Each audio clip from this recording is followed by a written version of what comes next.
बिस्मिल्लाहिर्रहमानिर्रहीम। अस्सलाम अलैकुम वज़ाइफ मीडिया के प्यारे दोस्तों, रमज़ानुल मुबारक के पहले अशरे में हम दाखिल हो चुके हैं। रमज़ानुल मुबारक के पहले अशरे की इबादत बहुत ही बुलंद और मर्तबे वाली इबादत है। हदीस पाक के मुताबिक रमज़ानुल मुबारक के 3 अशरा बड़ी अहमियत और बड़ी फजीलत के हामिल हैं। हर एक अशरा अपनी अपनी कदर व मंज़िलत रखता है। हज़रत सलमान फ़ारसी रज़ियल्लाहु अन्हु रवायत करते हैं कि नबी करीम सल्लल्लाहु अलैहि वसल्लम का इरशाद मुबारक है कि रमज़ानुल मुबारक का पहला अशरा रहमत, दूसरा अशरा मग़फ़िरत का है और तीसरा अशरा जहन्नम से आज़ादी का अशरा है। और रमज़ानुल मुबारक के पहले अशरे में की जाने वाली इबादत और इस अशरे में जो भी वज़ाइफ किए जाते हैं वो बड़े ही पुरअसर और बड़े ही आज़मूदा वज़ाइफ होते हैं। लिहाजा प्यारे नाज़रीन, ये दिन बड़ी अहमियत और फजीलत के हामिल हैं। हमारे बहुत सारे बहन भाई रोज़ा रख के हर वक्त सोए रहते हैं और बिल्कुल भी इबादत में दिल नहीं लगाते। हालांकि रमज़ानुल मुबारक का दूसरा नाम कुर्बानी का नाम है, जिसमें बंदा अपनी भूख की कुर्बानी देता है, सदका व खैरात लोगों में देकर अपने माल की कुर्बानी देता है, सोता कम है, तहज्जुद की नमाज़ पढ़ता है। लिहाजा आप भी अपने इस वक्त को लाजमी कीमती बनाएं। वज़ाइफ मीडिया के प्यारे दोस्तों, ये बात मैं आपसे इसलिए कह रहा हूँ कि इंसान की ज़िंदगी का पल का भरोसा नहीं है। पता नहीं कि अगला रमज़ानुल मुबारक हमें नसीब होगा भी कि नहीं। हम में से कितने ऐसे थे जो कि पिछले रमज़ानुल मुबारक में हमारे साथ रोज़ा रखा करते थे, आज वो मनो मिट्टी के तले दबे हैं। प्यारे नाज़रीन, आज मैं आपको रमज़ानुल मुबारक के पहले अशरे के हवाले से 3 दिन का सूरह फातिहा शरीफ का बड़ा ही आसान और बुज़ुर्गान दीन का बताया हुआ आसान सा वजीफ़ा बताऊंगा। आज दूसरा रमज़ानुल मुबारक का रोज़ा शुरू हो चुका है, लिहाजा आपने 2, 3 और 4 रमज़ानुल मुबारक को सूरह फातिहा शरीफ का ये बड़ा ही आसान सा वजीफ़ा कर लेना है। वज़ाइफ मीडिया के प्यारे दोस्तों, इस वजीफ़ा का फ़ायदा आपको सिर्फ दुनिया में नहीं बल्कि आखिरत की ज़िंदगी में भी होगा। प्यारे नाज़रीन, इस वजीफ़ा की चंद कारीगरियाँ भी मैं आपकी खिदमत में पेश करूँगा।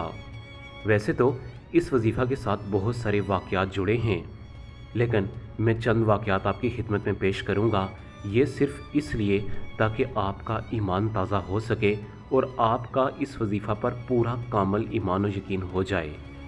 प्यारे नाज़रीन, सबसे पहले तो मैं आपको बताता चलूँ कि रमज़ानुल मुबारक में आपने सबसे पहला काम ये करना है कि आपने कसरत के साथ अल्लाह रब्बुल इज़्ज़त को राज़ी करने की कोशिश करनी है। प्यारे नाज़रीन, आपने ज़ोहर की नमाज से लेकर असर तक, यानी ज़ोहर और असर के दरमियान जो वक्त होता है, इस वक्त में आपने सूरह फातिहा की आयत नंबर 5 इय्याका नअबुदु व इय्याका नस्तईन, इसका तर्जुमा है, ए अल्लाह, हम तेरी ही इबादत करते हैं और तुझ ही से मदद मांगते हैं। ए अल्लाह, हम सिर्फ़ तेरी ही इबादत करते हैं, ना हम औलिया किराम से मांगते हैं, ना हम मज़ारों पे जाते हैं, हम सिर्फ़ और सिर्फ तुझ ही से मांगते हैं। आपने 2, 3 और 4 रमज़ानुल मुबारक ज़ोहर की नमाज से लेके असर की नमाज के दरमियान जो वक्त होता है, इसमें आपने इय्याका नअबुदु व इय्याका नस्तईन को 1100 मरतबा की तादाद में पढ़ना है। अब यहाँ बुज़ुर्गान दीन फरमाते हैं कि आपने 1100 का हिस्सा 3 दिनों में ख़त्म करना है। यानी आप ये तरतीब बना लें कि आपने पहले दिन 400 मरतबा ज़ोहर और असर के दरमियान जो वक्त होता है, उसमें आपने इय्याका नअबुदु व इय्याका नस्तईन को 400 मरतबा पढ़ लिया। इसी तरह दूसरे दिन यानी तीसरे रमज़ानुल मुबारक को भी आपने 400 मरतबा पढ़ लिया और चौथे रमज़ानुल मुबारक को आपने ज़ोहर और असर के दरमियान जो वक्त होता है, उसमें आपने 300 मरतबा सूरह फातिहा की ये आयत नंबर 5 इय्याका नअबुदु व इय्याका नस्तईन को पढ़ लिया। यानी आपने 2, 3 और 4 रमज़ानुल मुबारक को 1100 का हिस्सा लाजमी पार करना है।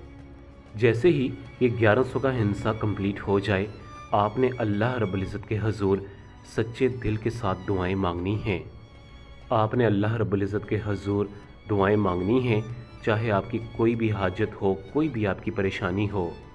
اولاد آپ کا کہنا نہیں مان رہی، بچوں کے رشتوں میں رکاوٹیں آ رہی ہیں، گھریلو ناچاکیاں ہیں، کاروبار میں مسئلہ ہے، اور کوئی برسوں کی بیماری گھر میں چپٹی ہوئی ہے جو گھر سے دور ہونے کا نام و نشان نہیں لے رہی۔ الغرض کہ آپ کی کوئی سی بھی حاجت، آپ کی کوئی سی بھی دعا ہے، وہ آپ نے اللہ رب العزت سے یہ وظیفہ مکمل ہونے کے بعد مانگنی ہے۔ پیارے ناظرین، اللہ رب العزت آپ کی حاجات، آپ کی پریشانیوں کو اس طرح دور کریں گے کہ آپ کے ذہن و گمان میں بھی نہ ہوگا کہ آیا کہ یہ میری پریشانیاں، میری مصیبتیں، میری تنگ دستیاں کیسے دور ہو رہی ہیں۔ وظائف میڈیا کے پیارے سے دوستو، اب اس وظیفے کی کچھ کارگاریاں بھی سن لیں۔ کافی عرصہ پہلے میرا ایک دوست تھا، میں نے اسے یہی وظیفہ جو میں نے آج آپ کو بتایا، یہ وظیفہ میں نے اس کو بتایا کیونکہ وہ بڑا ہی پریشان حال، نوکری کی تنگ دستی، والدین سے ہر وقت لڑائی جھگڑے، بیوی سے ہر وقت دوری، وہ بالکل ڈپریشن میں جا چکا تھا۔ اس کی شادی کو بھی کافی عرصہ ہو چکا تھا اور اس کے ہاں کوئی بھی اولاد نہیں تھی۔ اور یقین جانیں کہ یہ بات میں بالکل درست کہہ رہا ہوں کہ جیسے ہی اس نے 3 دن یہ وظیفہ کیا، اللہ رب العزت نے اس کے ہاں بیٹے کی خوشخبری سنائی، اور دیکھتے ہی دیکھتے اس کے گھر کے مالی حالات بھی درست ہونے لگے۔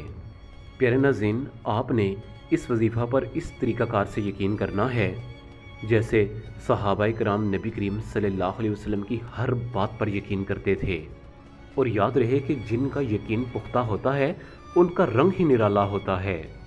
حضرت علی رضی اللہ تعالیٰ عنہ ارشاد فرماتے ہیں کہ حضرت سیدنا فاطمہ رضی اللہ تعالیٰ عنہ نے مجھ سے کبھی بھی کوئی فرمائش نہیں کی۔ ایک دن وہ بیماری کی حالت میں تھیں، میں ان کے قریب بیٹھا تھا، میں نے کہا کہ فاطمہ، تم نے مجھ سے زندگی میں کبھی کچھ نہیں مانگا، آج میرا دل کر رہا ہے کہ تو کوئی فرمائش تو کر۔ حضرت فاطمہ رضی اللہ تعالیٰ عنہ نے فرمایا کہ میرا دل چاہ رہا ہے کہ میں ایک انار کھاؤں۔